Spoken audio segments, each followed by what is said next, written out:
You're watching Muslim News Canada on Muslim Network TV. Assalamu alaikum. I'm Aisha Ashraf, and today we are joined by Dr. Mukarram Zaidi. Welcome to the show, brother. Assalamu alaikum. Thank you for having me. Welcome, Sam. Thank you for joining us. So let's talk about your recently book that you wrote. So it's titled Palestine Colonized by Two-State Solution. Can you tell us what you cover in this book and the inspiration behind writing it? So we started the project 2 years ago. I am from Pakistan, but I've been following Palestine for a long time. And what the motivation was that the Western media, the European media, does not cover what's happening in Palestine. The people, when they don't hear the news, they don't understand what's happening behind the scene. Palestinians have been under massacre and they're suffering from 1947. Um, uh, while I follow the news and follow different international news media, our children only follow the Western media, and most of the Western people do the same thing.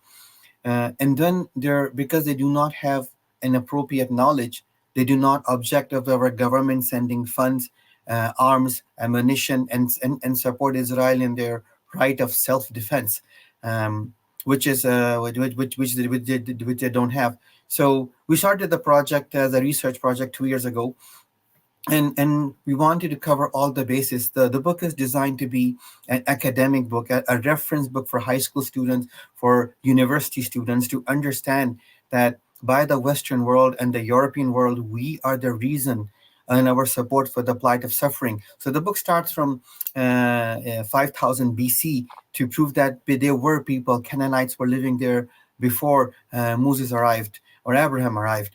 And then they arrived into a population that was there, and that they were the indigenous people. And the recent Oxford study has proven that the people from Lebanon and Palestine have the Canaanite DNA.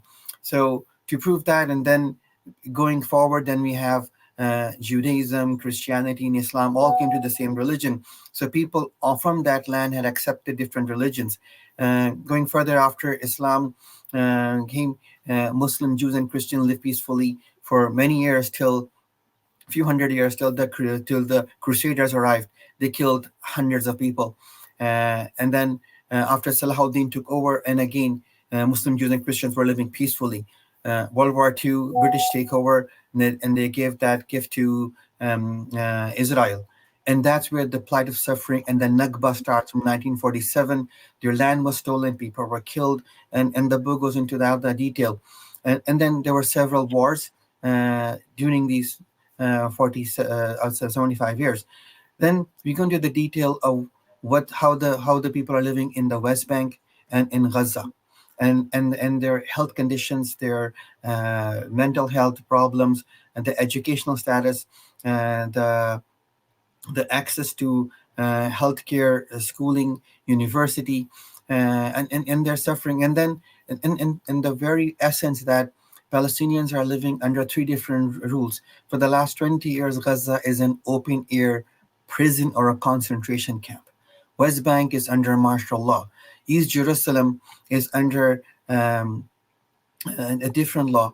2.3 million Palestinians who live in Israel are governed by and differentiated and discriminated by 66 different distinct laws. So 7.1 million Israelis have controlled the life of 7.4 Palestinians and deprived them of any human rights. What nobody talks about is the apartheid that's still going on for the last 50 years. And just recently, Human Rights Watch declared that Israel is guilty of the crimes of apartheid in 2021, Amnesty International in 2022, UN expert in 2022, Ben Salem as well, the Jewish organization.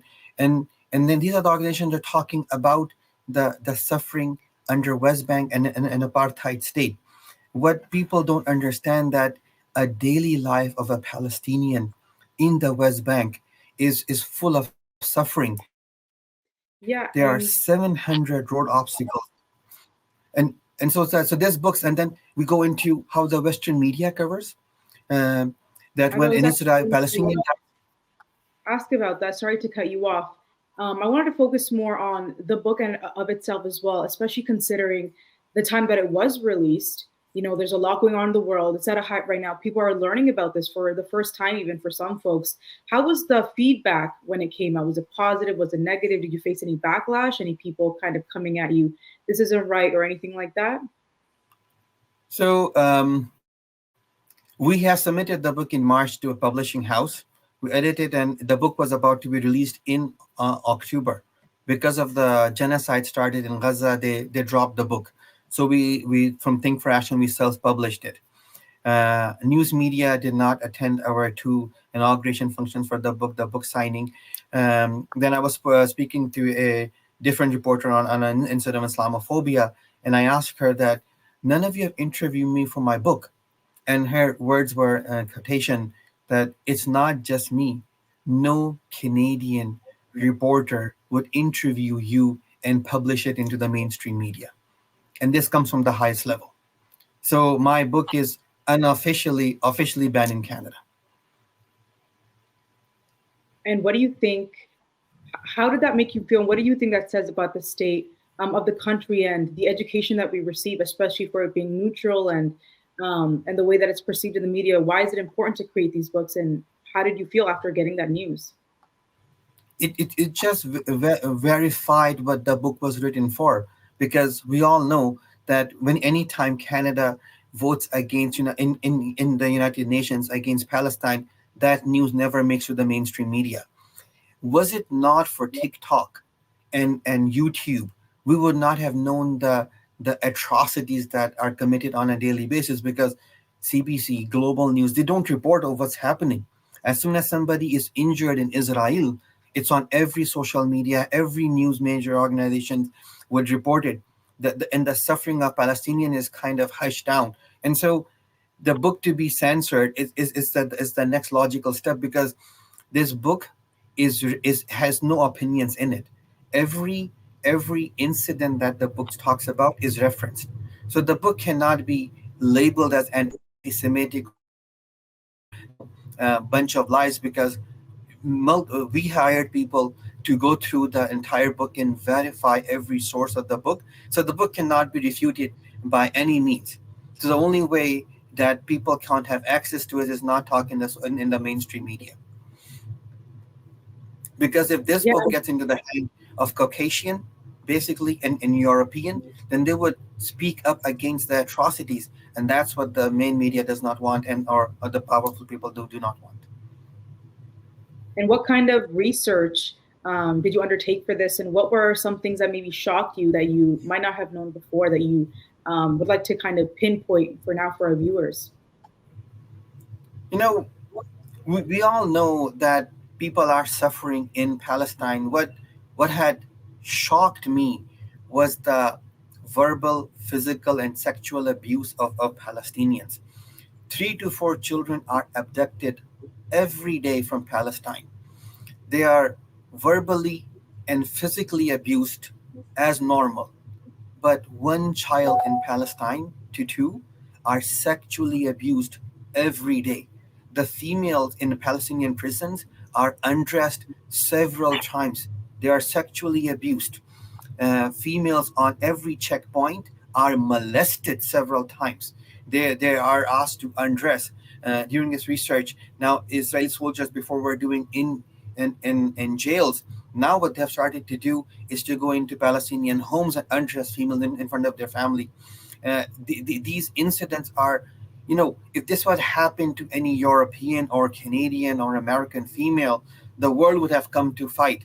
But if it's happening to Palestinian female, Palestinian children, and adults who are being subjected to sexual violence, the world sits quiet because they don't even know about it. At each checkpoint, they're molested.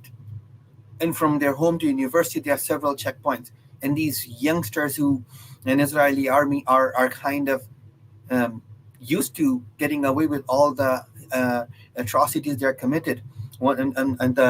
At the front of my book over here, it kind of shows that this is what's happening in Palestinian prisons. And this is a picture of a Palestinian child, a 15-year-old. And Israeli soldiers hold his testicles so hard till he commits to the crime he never committed, and then he commits to the crimes. So these were the reports that really shocked me, the amount of suffering of mental health, the amount of children trying to commit suicide, anxiety and depression in Gaza, in children, because there is no hope. Their attempts to commit suicide, it's just shocking and moving you. And after reading the book, if you do not stand for human rights for the people of Palestine, I really don't know what to tell you. Thank you so much for sharing about that. I think that is a really important topic that really goes under the rug. Is there anywhere where people can purchase your book online or in person? So at the clinic I work, the pharmacy selling the book. It's available on Amazon and Apple as well. All right, awesome. Thank you so much for coming to our show and for discussing the book with us. I hope folks at home go and take a read because it's really important work. Can I just have one last message? Yep, go ahead. My last message would be that for people who are listening to this interview, I would request them to ask their libraries to get the book. So the book could be in every library, so they don't have to spend money in asking their respective libraries to get the book wherever they are. Perfect. Jazakallah. Thank you so much for sharing, brother. Thank you for having me. Assalamu alaikum. You're watching Muslim News Canada on Muslim Network TV. Thank you for joining us. For more Muslim content, be sure to like, comment, and subscribe.